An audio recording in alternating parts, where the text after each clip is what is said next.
اور اس کی نصرت کرنا اس کے مقصد کی تکمیل کے لیے۔ پھر فرمایا اس کا بابا جنت میں ہے، اس کی ماں جنت میں ہے، اس کا دادا جنت میں ہے، اس کی دادی جنت میں ہے، اس کی خالہ جنت میں ہے، اس کا ماموں جنت میں ہے، اس کے چاہنے والے کا چاہنے والا بھی جنت میں ہے۔ یا علی یا علی، اللہ اکبر۔ اب دیکھیے معصوم کا ایک ایک جملہ حکمت سے خالی نہیں ہوتا۔ مولا یہ بھی تو کہہ سکتے تھے کہ اس کے چاہنے والے کا چاہنے والا جنت میں جائے گا، یہ کیوں کہا کہ جنت میں ہے؟ گھبراہٹ تو نہیں ہو رہی بھائی؟ یہ کیوں کہا کہ جنت میں ہے؟ آپ کو چاہیے کہ سوال کریں کیوں کہا کہ جنت میں ہے۔ مولا صادق علیہ الصلوۃ والسلام، اللہم صلی علی محمد وعلی محمد، مولا سے کہتے ہیں مجھے مولا ہم آپ کی ولایت رکھتے ہیں، ہم آپ کی محبت رکھتے ہیں، ہم آپ کا تولا رکھتے ہیں، کیا ہم جنت میں جائیں گے؟ مولا نے فرمایا اگر تم ہماری ولا رکھتے ہو تو تم جنت میں ہو۔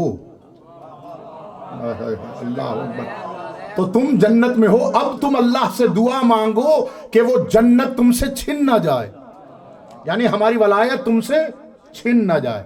تو عزیزو میرے دوستو، یہ وہ امام ہے کہ جس کا بچپن میں تعارف رسول خدا نے کرایا اور کہا کہ یہ کوئی عام امام نہیں، اس کی نصرت کرو گے تو تم جنت میں ہو، بلکہ تم جنت میں نہیں، جو تمہیں چاہے گا وہ بھی جنت میں ہوگا۔ اللہ اکبر۔ دیکھیں امام کی معرفت کوئی چھوٹی بات نہیں، امام کی معرفت بہت بڑی بات ہے۔ اس لیے آج کے دور میں ہمیں حکم یہ ہے کہ من مات ولم یعرف امام زمانہ مات میتتن جاہلیہ۔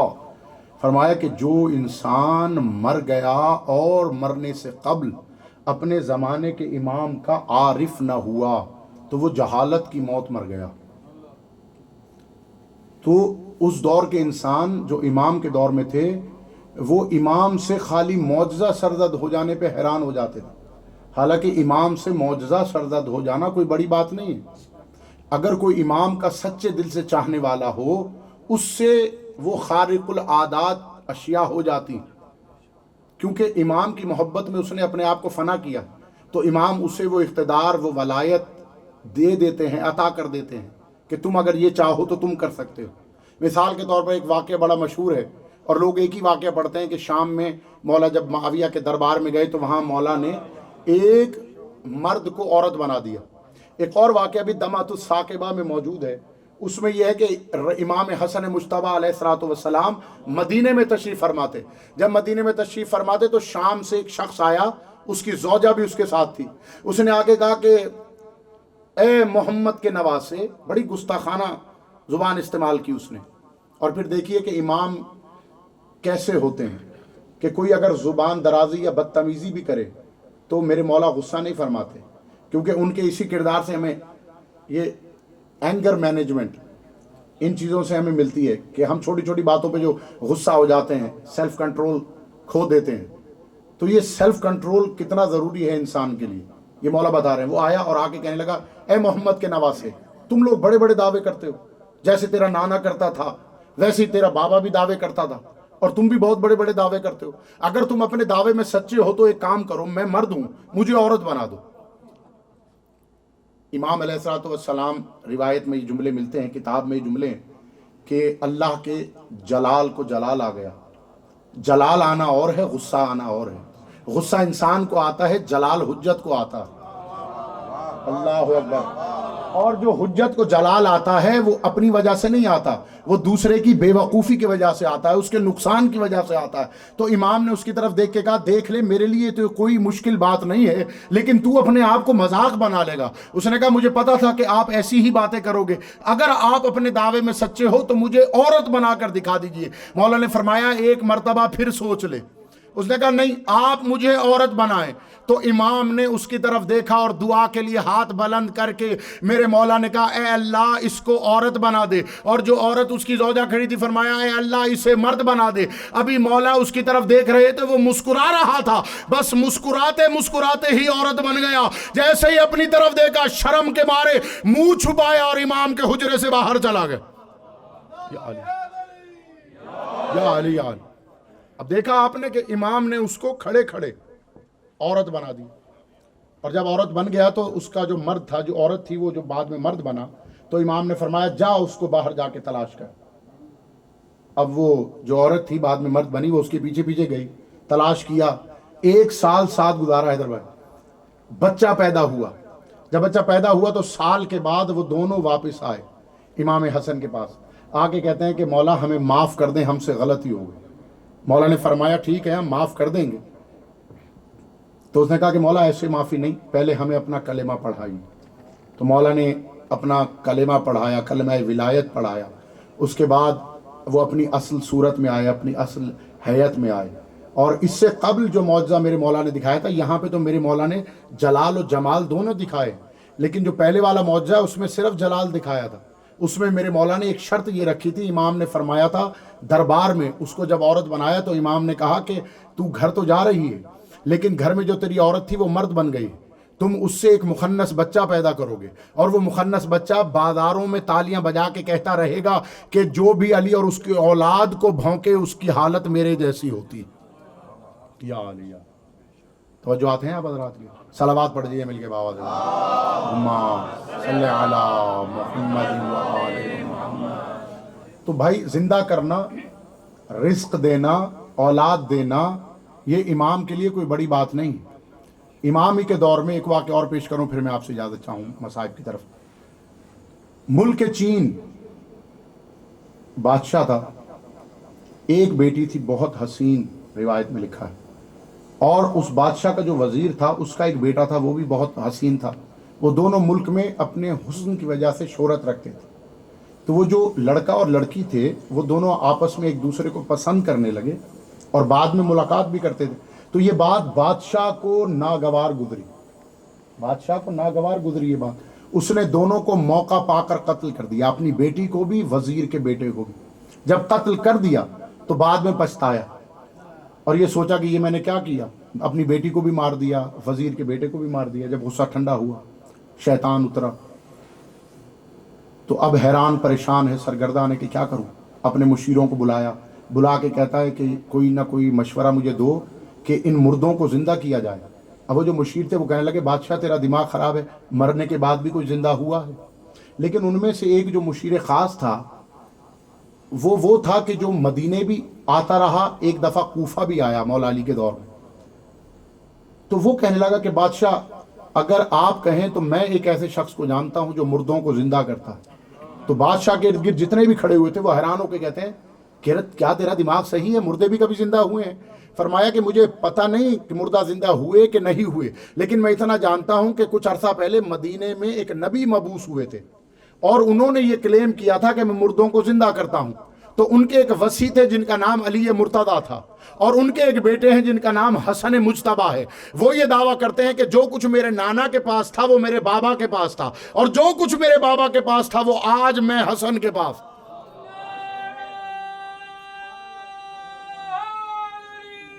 یا علی یا علی۔ تو اگر تو وہ یہ کلیم کرتا ہے اور سچا ہے تو پھر یقیناً وہ ان دونوں کو زندہ ضرور کر دے گا۔ تو بادشاہ نے کہا کہ دیکھو یہاں سے چین سے مدینے جانے میں کتنا وقت درکار ہے؟ روایت میں لکھا ہے کہ 6 مہینے، اس مشیر نے کہا کہ 6 ماہ لگ جائیں گے۔ بادشاہ نے کہا کہ 15 دن دیتا ہوں، جلدی سے امام حسن کو میرے سامنے لایا جائے، اور اگر نہ آیا تیرے بچوں کو بھی مار دوں گا، تیری بیوی کو بھی مار دوں گا، گھر جلا دوں گا۔ اب کیونکہ بادشاہ ہے، غضبناک ہے، وہ کچھ بھی کر سکتا ہے، پریشانی کے عالم میں تھوڑا سا دور جب شہر سے باہر نکلا، توجہ کیجئے گا ان الفاظ پہ، جتنے جوان دوست ہیں التجا ہے میری طرف دیکھیے گا، اور آخری جملے پھر میں مصائب کا آغاز کروں۔ روایت میں لکھا ہے کہ جیسے ہی شہر سے باہر آیا، باہر آنے کے بعد سوچا کہ 6 ماہ جہاں جانے کا راستہ ہے، فاصلہ ہے، میں 15 دن میں کیسے جاؤں گا؟ تو فوراً اپنے سر سے اس نے اپنی کیپ اتاری، زمین پہ رکھی، اور بڑی خشوع کے ساتھ اور خضوع کے ساتھ اللہ کی بارگاہ میں گویا ہوا اور کہنے لگا اے رب محمد، اے رب علی، اے رب حسن، یقیناً اگر تو میری بات سن رہا ہے تو تیرے لیے ہر شے آسان ہے اور میرے لیے ہر شے مشکل ہے۔ اگر تو میری دعا سن رہا ہے تو اعجاز سے